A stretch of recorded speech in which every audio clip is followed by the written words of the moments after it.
کہ الحمدللہ اللہ کا احسان، جبریل امین کا احسان کہ انہوں نے ہمارے دلوں کو اس لائق سمجھا، ہمارے والدین کے، ہمارے اکابرین کے، ہمارے بزرگوں کے دلوں کو اس لائق سمجھا، اس نوری فرشتوں کی نگاہ نے ہمارے قدورت بھرے دلوں کو اس لائق سمجھا کہ ہاں ان کے دلوں میں جو ہے اس اللہ کے نیک بندے کی محبت ڈالی جا سکتی ہے۔ تو جو لوگ اللہ کے ولیوں سے بھاگتے پھرتے ہیں نا، گھبرانے کی ضرورت نہیں، پریشان ہونے کی ضرورت نہیں، لڑائی جھگڑے کی کوئی بات نہیں۔ جبریل امین نے انہیں چنا ہی نہیں تو پھر وہ کیسے محبت کریں گے اللہ کے ولیوں سے؟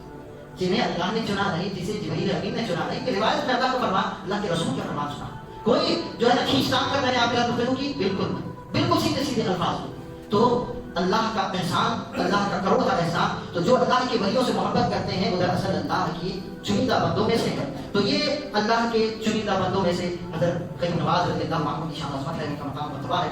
بڑی سیرت ہے آپ کی۔ آپ سنجر میں آپ کی ولادت با سعادت ہوئی، ٹھیک ہے، ایمان سیستان کا علاقہ ہے، وہاں پر آپ کی ولادت با سعادت 883 سال پہلے آپ کی ولادت ہوئی۔ آپ کے مثال میں تقریباً 800 سال کا عرصہ گزر رہا ہے۔ سوچنے کی بات ہے، آج ہمیں اپنے دادا پردادا کی قبر کا پتہ ہے، دادا پردادا کی قبر کا پتہ بھی ہوتا تو ان کے اوپر کے جو دادا ہے پورے ہم نہیں جانتے، کچھ لوگ نام بھی نہیں جانتے ہوں گے، جو لوگ جانتے ہیں ان کے کہاں تدفین ہوئی ہے، ان کی کہاں ان کی قبر ہے، کہاں آبا پر۔ ہم اپنی، میں آپ لوگوں کی بات کر رہا ہوں، سب کی بات کر رہا ہوں، اپنے دادا پرداداؤں کی قبروں کا ہمیں علم نہیں ہے۔ لیکن حضور غریب نواز کو وصال فرمائے 8 صدیاں گزر گئی ہیں، 800 سال گزر چکے ہیں، اور آپ کی قبر مبارک نہیں بلکہ آپ کا پورا شہر اجمیر معاہدہ جو ہے وہ برکتوں والا ہے، رحمتوں والا ہے، اور صدیوں سے لوگ، اور صرف لوگ نہیں، عام بندے عام بندے ہیں، بلکہ اللہ کے برگزیدہ اولیاء کاملین، اللہ کے اولیاء خود اللہ کے ولیوں کی بارگاہ کی حاضری کیا کرتے تھے۔ اور حضور غریب نواز جب خود ہندوستان میں تشریف لا رہے تھے سرزمین ہند میں، تو آپ نے بذات خود نفس نفیس حضور سیدنا داتا گنج بخش علی اجمیری جو حسنی سادات میں سے ہیں، غوثرات میں سید کے زمانہ اقدس کے ہیں، بلکہ آپ سے بھی پہلے کے آپ کو بتایا جاتا ہے، آج موجودہ پاکستان جو ہے وہاں پر آپ کا مزار مبارک اور آستانہ مبارک ہے، ان کی قبر مبارک پر آپ نے غریب نواز نے خود 40 دن جو ہے قیام فرمایا، چلا فرمایا تھا، اور آپ نے وہاں پر 40 دن قیام فرما کر آپ اللہ والوں کی زیارتیں کرتے ہوئے جو ہے ہندوستان کی طرف تشریف لائے۔ آپ کی والد ماجد 15 سال کی عمر میں بتایا جاتا ہے آپ نے وصال فرمایا، اور حضرت غریب نواز رضی اللہ تعالیٰ عنہ نجیب الطرفین سادات میں سے ہیں، ٹھیک ہے، نجیب الطرفین یعنی جن کے والد اور والدہ دونوں سادات ہوتے ہیں انہیں نجیب الطرفین کہا جاتا ہے۔ آپ کا شجر نسب، سلسلہ نسب جو ہے والد کی جانب سے، آپ کے بابا جان کی جانب سے جو ہے امام علی مقام امام حسین شہید کربلا رضی اللہ عنہ سے جا ملتا ہے، اور آپ کی والدہ ماجدہ کا جو سلسلہ نسب ہے امام علی مقام امام حسن مجتبی جو امام حسین کے بڑے بھائی ہیں، برادر اکبر ہیں، ان سے جا ملتا ہے۔ تو والد کی جانب سے آپ حسینی سادات ہیں، اور والدہ کی جانب سے حسنی، ٹھیک ہے، غوث اعظم جو ہے والد کی جانب سے حسنی ہے اور والدہ کی جانب سے حسینی ہے، پہلے کا مطلب وہی ہے۔ غریب نواز حسینی سادات میں سے ہیں۔ 15 برس کی عمر میں آپ کے والد ماجد نے وصال فرمایا، اور آپ کے والد بھی جو ہے وہ خود عالم بعامت تھے، اور بہت بڑے اپنے دور کے علماء میں سے تھے، صوفیاء میں تھے، اولیاء کاملین میں سے تھے، روزگار شخصیت تھے اور باکرامت شخصیت تھے۔ تو آپ نے 15 سال کی عمر میں جو ہے انتقال فرمایا، تو والد کی جانب سے ایک باغ، ایک پنچکی جو ہے کتابوں میں لکھا گیا ہے آپ کی وراثت میں آئی، تو آپ اسی میں رہا کرتے تھے۔ تو ایک دن کی بات ہے، سیدنا ابراہیم قندوزی رحمہ اللہ جو اس وقت کے صوفی مجذوب بزرگ کامل مانے جاتے تھے، تو وہ چلتے چلتے اس باغ میں تشریف لے آئے۔ ایک واقعہ حضور غریب نواز کے اخلاق پر، تو اس باغ میں تشریف لائے، غریب نواز کی عمر شریف کتنی ہے؟ 15 برس کی، ٹھیک ہے، 15 سال کی۔ تو آپ چونکہ، اور ایک بات یاد رکھیں، غریب نواز جو ہے ماں پیٹ ولی آپ کو کہا جاتا ہے، یعنی مادرزاد اولیاء میں آپ کا شمار۔ تو حضرت ابراہیم قندوزی صوفی بزرگ اس باغ میں تشریف لائے، تو جیسے ہی غریب نواز نے دیکھا کہ ایک نوازی تشریف لا رہے تو دوڑے دوڑے آئے اور سلام عرض کیا، دست بوسی کی، ہاتھ کو چوما، اور بڑے ادب اور احترام کے ساتھ انہیں لا کر درخت کے سائے میں بٹھایا، اور اپنے ہی باغ میں سے ایک انگوروں کا خوشہ نکال کر جو ہے اس کا تازہ شربت ان کی خدمت میں پیش کیا۔ تو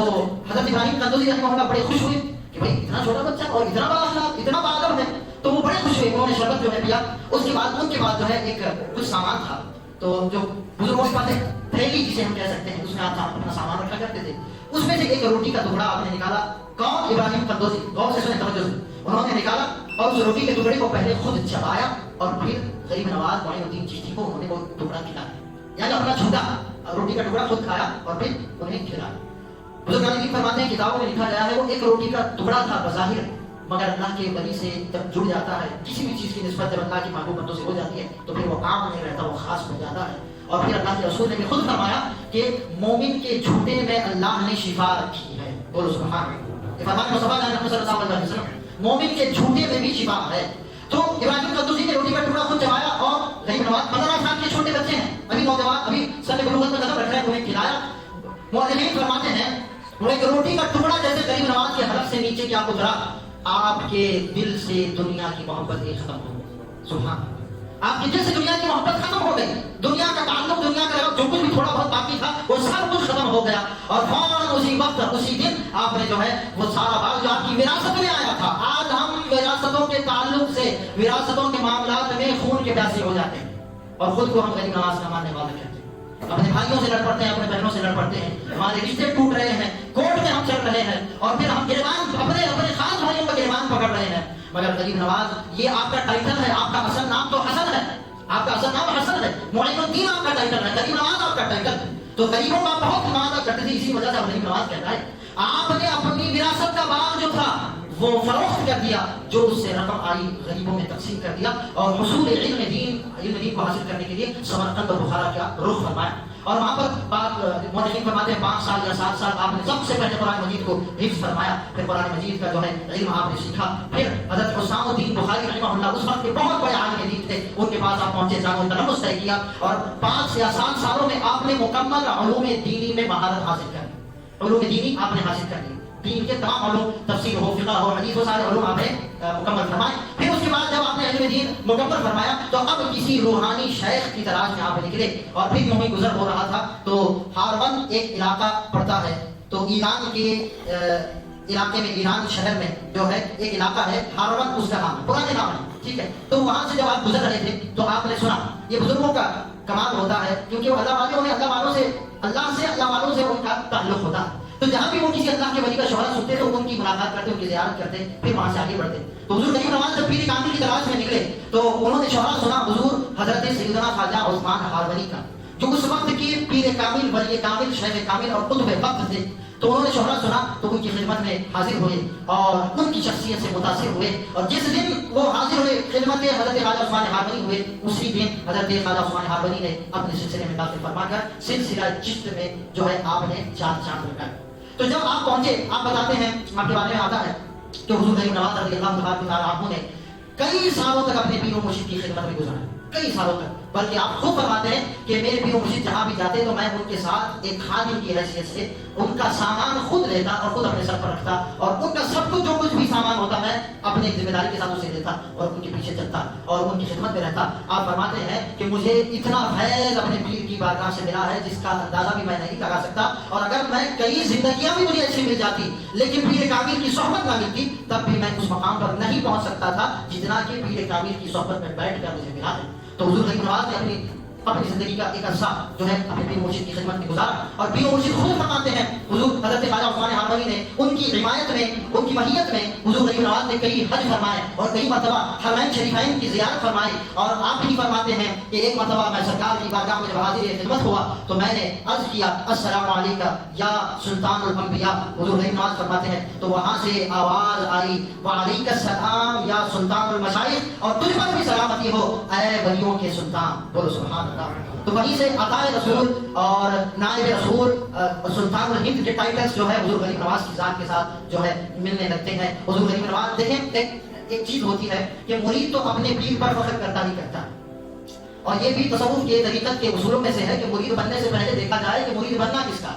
اور مرید بننے کے بعد میں پھر پیر میں کوئی کمی تلاش نہیں کرنے پہ، ورنہ وہ طریقت کی اور تصوف کی زبان میں منافق کہلاتا ہے، ٹھیک ہے۔ تو پیر بننے، مرید بننے سے پہلے پیر کو تلاش کر لیں، 10 جگہ آپ کھنگال لیں، لیکن ایک بار مرید بن گئے تو پھر اب پیر میں جو ہے انگلیاں نہیں کرنی۔ ہاں اگر کوئی غیر شرعی کام ہو جائے یا کفر پر کوئی پیر کا کام ہو جائے تو آٹومیٹکلی دین سے خارج ہو جاتا ہے، وہ بات اور ہے، لیکن پیر ہے، باشرع ہے اور شریعت کا پابند ہے اور پیر ہونے کے لائق ہے تو پھر بات ختم ہے۔ اب پیر مرید جو ہے اپنے پیر کی مخالفت نہیں کر سکتا۔ تو حضور غریب نواز نے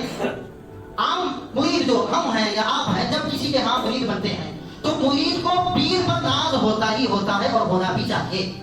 ایک شاگرد کو اپنے استاد پر ناز ہوتا ہی ہوتا ہے اور ہونا بھی چاہیے، ایک بیٹے کو اپنے باپ پر فخر ہوتا ہی ہوتا ہے اور ہونا بھی چاہیے۔ یہ کمال نہیں ہے اپنے آپ، ٹھیک ہے، یہ تو شرط ہے، ہونا چاہیے، مگر کمال یہ ہے کہ باپ جو ہے اپنے بیٹے پر ناز کرے، کمال یہ ہوتا ہے، اور کمال یہ ہے کہ استاد اپنے شاگرد پر فخر کرے، اور کمال اور فخر کی بات یہ ہے کہ شیخ اور پیر اپنے مرید پر ناز کرے سے حضور غریب نواز کی ذات ہے کہ آپ کے پیر و مرشد شیخ کامل حضرت خواجہ عثمان ہارونی خود فرمایا کرتے تھے کہ میرا معین الدین اللہ کا محبوب اور پسندیدہ ہے اور ہمیں اپنے معین الدین پر فخر اور ناز ہے. سبحان اللہ. یہ حضرت خواجہ عثمان ہارونی خود فرمایا کرتے تھے اور آپ نے حرم شریف میں کھڑے ہو کر دعا فرمائی, اے مولا میرے معین الدین کو مجھ سے زیادہ شہرت عطا فرما, اور اے اللہ میرے معین الدین کو میری معین الدین کے شخصیت میں اس کی ذات میں اپنے محبوب کے جلوے اور کمالات ظاہر فرما, اور اے اللہ میرے معین الدین کو اب مجھ سے زیادہ اپنی بارگاہ میں قبول فرما. تو غیب سے آواز آئی, اے میرے بندے ہم نے اپنے معین الدین کو اپنی بارگاہ میں قبول کر دیا. سبحان اللہ. یہ اللہ والوں کی باتیں ہوتی ہے, یہ اللہ والوں کا مقام مرتبہ ہوتا ہے. تو حضرت غریب نواز رضی اللہ تبارک و تعالیٰ عنہ نے اپنی ساری زندگی تقویٰ اور پرہیزگاری میں گزاری, اور آپ عالم بعمل تھے. جو میں نے ابھی تک باتیں بتائی آپ کو, 15 سال کی عمر میں آپ نے علم دین سیکھنے کے لیے خراسان اور بخارا کا رخ فرمایا, اور وہاں پر 5-7 سال آپ نے علم دین مکمل طور پر سیکھا. علم قرآن, علم حدیث, تفسیر, فقہ, تصوف سب کچھ سیکھا. پھر اس کے بعد حضرت خواجہ عثمان ہارونی کی خدمت میں پہنچے. تو یہاں تک ایک میں کنکلوژن نکالنا چاہتا ہوں, ٹھیک ہے, آخری بات, وقت اتنا زیادہ نہیں ہے. تو کنکلوژن 3 پوائنٹس یہاں تک کی گفتگو میں 3 پوائنٹس کیا کرتے ہیں. حضرت سیدنا غریب نواز رضی اللہ تبارک و تعالیٰ عنہ جو ہیں مادر زاد ولی ہیں, ماں پیٹ ولی, پہلا پوائنٹ, ٹھیک ہے. اور آپ نجیب الطرفین سید و سادات میں سے ہیں, آل رسول میں سے, ٹھیک ہے. اور 3 چیزیں یہاں پر یہ میں بات بتانا چاہ رہا ہوں. ماں کے پیٹ سے ولایت کے حصول کے باوجود بھی آپ نے اپنا شہر گھر بار چھوڑ کر علم دین سیکھا. پہلا پوائنٹ کیا, گھر پر 15 سال کی عمر میں آپ نے گھر چھوڑا, اپنا جو بھی رشتے دار تھے وہ چھوڑے. گھر چھوڑنے پر ظاہر سی بات ہے تکلیف تو ہر کسی کو ہوتی ہے, لیکن آپ نے اللہ کی رضا کے لیے دین سیکھنے کو مقدم رکھا, اور آپ خراسان گئے, سنجر گئے اور بخارا گئے. تو وہاں پر جا کر آپ نے علماء کرام سے علم دین سیکھا. سمجھا, پہلا پوائنٹ. اور دوسرا پوائنٹ, آپ نے جب علم دین سیکھا تو صرف سیکھ کر خاموش نہ رہے, ایک مرد مومن, مرد قلندر کی تلاش میں نکلے, پیر کامل کی تلاش میں نکلے, اور پھر حضرت خواجہ عثمان ہارونی کے دست حق پرست پر آپ نے بیعت فرمائی. تیسرا پوائنٹ, آپ تھے نجیب الطرفین سادات میں سے, لیکن آپ نے جس پیر کا انتخاب کیا وہ سادات میں سے نہ تھے, وہ غیر سادات میں سے, ٹھیک ہے, حضرت خواجہ عثمان ہارونی. تو بتانے کا مقصد یہ 3 پوائنٹس یہاں تک کی گفتگو, ویسے بہت سارے پوائنٹس نکل سکتے ہیں, وقت اپنے اختتام پر ہے, اس لیے میں اپنی گفتگو کو سمیٹ رہا ہوں. یعنی مادر زاد ولی کو بھی علم دین سیکھنا ضروری ہے, کہنے کا مقصد یہ. یعنی اور بہت زیادہ کی سیرت سے بھی یہی پتا چلتا ہے کہ آپ گینام کو چھوڑ کر بتانے والا کیوں آئے تھے, علم دین سیکھنے کے لیے. اور آپ خود قصیدہ قمریہ غوثیہ میں خود ارشاد فرماتے ہیں, درست العلم حتی صرت خطبا, میں نے علم اس وقت تک سیکھا کہ میں علم دین سیکھتے سیکھتے ہی درجۂ قطبیت پر پہنچ گیا. اللہ اکبر. ریاضات و مجاہدات تو الگ ہیں, یہ علم دین پہلی سیڑھی ہے, اور جو علم دین اللہ کا ولی وہی ہو سکتا ہے جو علم دین جاننے والا ہو سکتا ہے. اس پر کوئی اختلاف نہیں ہے, یاد رکھیں اس بات کو. آج ہم 2-4 کتابیں اردو میں کیا پڑھ لیتے ہیں, اپنے آپ کو جو ہے بڑا صوفی, بڑا پیر, بڑا شیخ سمجھ بیٹھتے ہیں. ہماری بات رہتا ہے, میں سلطان الہند غریب نواز کی بات بتا رہا ہوں, جو مادر زاد ولی ہوتے ہیں, وہ اپنا گھر بار چھوڑ کر علم دین سیکھنے کے لیے جا رہے ہیں. تو بتاؤ کسے جو ماں پیٹ ولی ہو کر علم دین سیکھنا ان کے لیے اتنا ضروری ہے, تو ہمارے لیے کتنا ضروری ہوگا. آج تو اتنی سہولیتیں ہیں, اتنے جو ہے ہمارے پاس آسانی ہے, ٹیکنالوجی ہے, گھر بیٹھے بھی ہم سیکھنے کو تیار ہیں. تو ہمیں چاہیے کہ ہم علم دین سیکھیں, فرائض کا علم سیکھیں, یہ ضروری ہے, وگرنہ ہمیں اور آپ کو گمراہ ہونے سے یا گناہوں میں مبتلا ہونے سے کوئی نہیں ہو سکتا. پہلا بات. دوسرا پوائنٹ, علم دین سیکھنے کے بعد آپ نے سمجھا کہ اگر مجھے اللہ کا قرب خاص حاصل کرنا ہے تو یہ میں اکیلا حاصل نہیں کر سکتا, مجھے کسی رہبر, رہنما, گائیڈنس کی اور پیر کامل, مرشد کامل کی ضرورت ہوگی. اسی لیے آپ ایک پیر کامل کی بارگاہ میں پہنچے اور وہاں پر ذاتی تلمس طے کیا.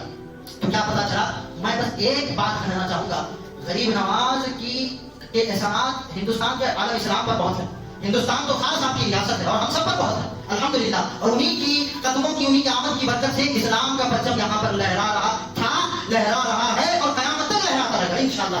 یہ انہی کے اولیاء کاملین اللہ کے ولیوں کی جو ہے وجود بابرکت کا صدقہ ہے. میں بس اتنا کہنا چاہوں گا کہ جب غریب نواز جیسی شخصیت کو پیر کامل کی ضرورت ہے تو ہم جیسوں کو کتنی ضرورت ہے, بات سمجھنا نہیں. جب انہیں ضرورت ہے تو ہم جیسوں کو کتنی ضرورت ہے. شیخ کامل کا ہونا بہت ضروری ہے. ہاں, اگر آپ دنیا میں مبتلا ہونا چاہتے ہیں تو بات اور ہے, لیکن اللہ کے قریب ہونا چاہتے ہیں, اللہ کا قرب خاص حاصل کرنا چاہتے ہیں, طریقت کی راہوں پر چلنا چاہتے ہیں, اور تصوف کے مقامات کو طے کرنا چاہتے ہیں, اور ساری چیزوں کو جو تصوف کے مقامات ہیں, معاملات ہیں, اس میں آگے بڑھنا چاہتے ہیں, تو جو آلریڈی اس پر آگے بڑھ چکا ہے اس کے نقش قدم پر چلنا اور ان کے گائیڈنس میں چلنا یہ بے حد ضروری ہے. دوسرا نقطہ سمجھ آتا ہے. اور تیسری بات کہ آپ نجیب الطرفین ہو کر, سادات علیہ رسول ہو کر, آپ نے جس پیر کے ہاتھ پر بیعت کیا ہے وہ غیر سادات تھے. آج یہ بھی شوشہ ہمارے درمیان چھوڑا جاتا ہے اور ڈالا جاتا ہے کہ سید غیر سید کے ہاتھ پر بیعت نہیں کر سکتا. یہ بھی باتیں ہیں شاید آپ جانتے ہوں گے یا نہیں جانتے ہوں گے، مگر یہ بات سراسر غلط ہے، سراسر غلط. اگر ایسی ہی بات ہوتی تو یقین مانے کوئی سلسلہ مستند نہیں ہوگا،